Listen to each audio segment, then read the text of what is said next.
So, optional lang po yan guys. At saka meron din akong bagoong alamang. So, optional lang din po yon. So, ito na. Kompleto na yung aking ginataang labong. Hello everyone! Kumusta po kayo guys? Welcome back po sa aking YouTube channel, Maggie Imber po. For today's video guys, mag-share ako sa inyo ng aking my own version, Ilonggo version po ito guys na ginataang labong.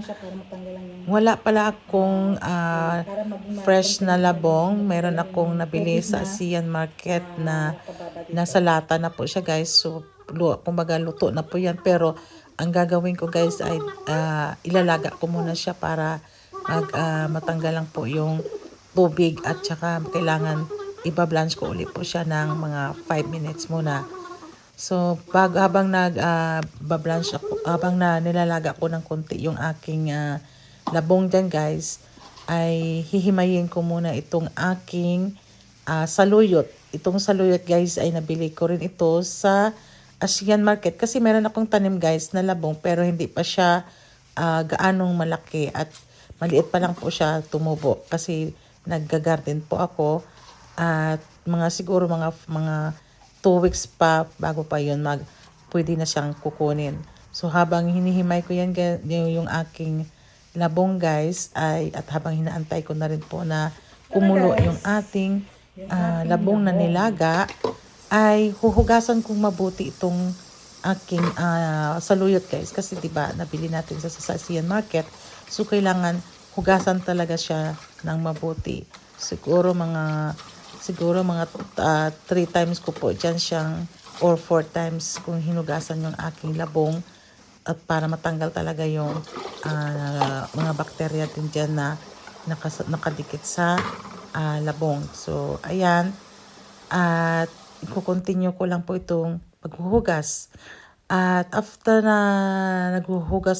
kong hinuhugasan yung aking saluyot, ang ginawa ko po dyan guys ay may nabili din ako na mais, sariwang mais po yan guys. Nabili ko rin po yan sa supermarket. At ginawa ko, binalatan ko rin po yung mais. Hinugasan ko rin po siya ng mabuti. At hihiwain lang natin po yan sa guys para ilalagay natin yan sa ating labong.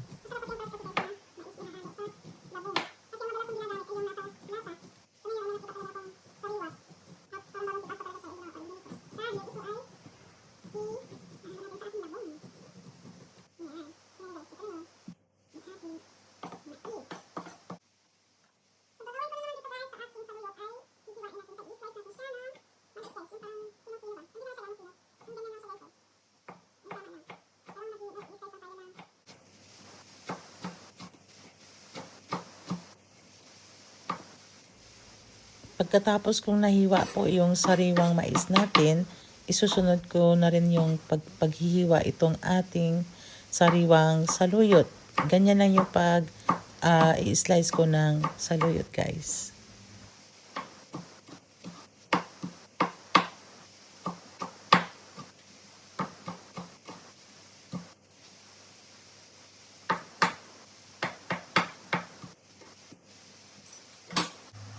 After 5 minutes ko pong binalance ulit itong ating labong guys, ay hinugasan ko po ulit siya at saka ko po ibinalik sa aking kaldero at nilagyan ko lang po siya ng konting tubig ulit.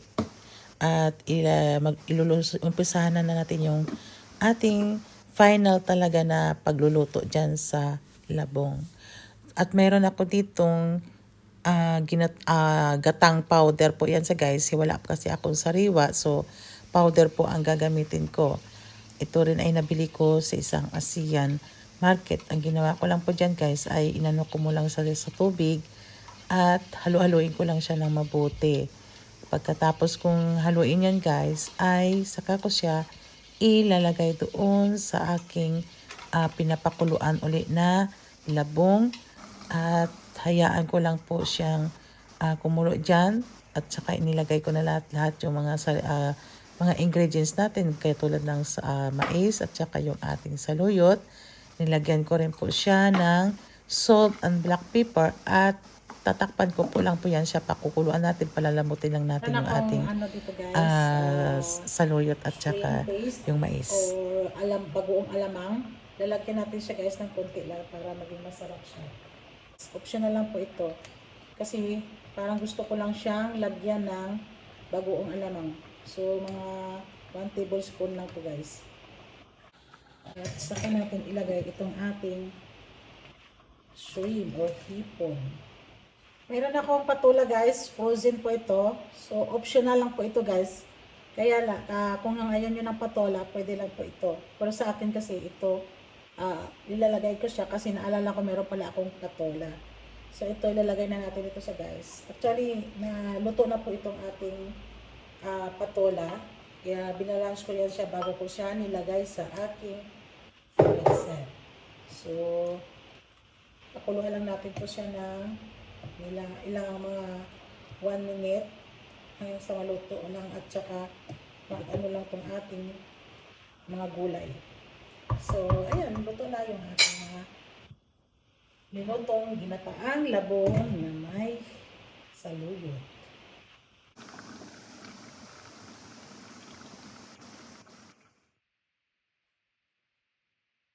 Ito na guys, yung ating ginataang labong na may saluyot. So, kainin na natin ito guys. Napakasarap po ito. At dinagdagan lang natin sa kanila guys. Tulad na nakita nyo kanina sa video ko, dinagdagan lang natin siya ng patola. Kasi meron akong patola na naka-freezer sa last na pag-garden ko pa ito. So, nilagay ko sa freezer ko. Binarrange ko muna siya ng mga 1 minute bago ko siya ipasok sa freezer. So, kakain ako guys. Thank you so much everyone. At have a nice day po. Bye! Mwah!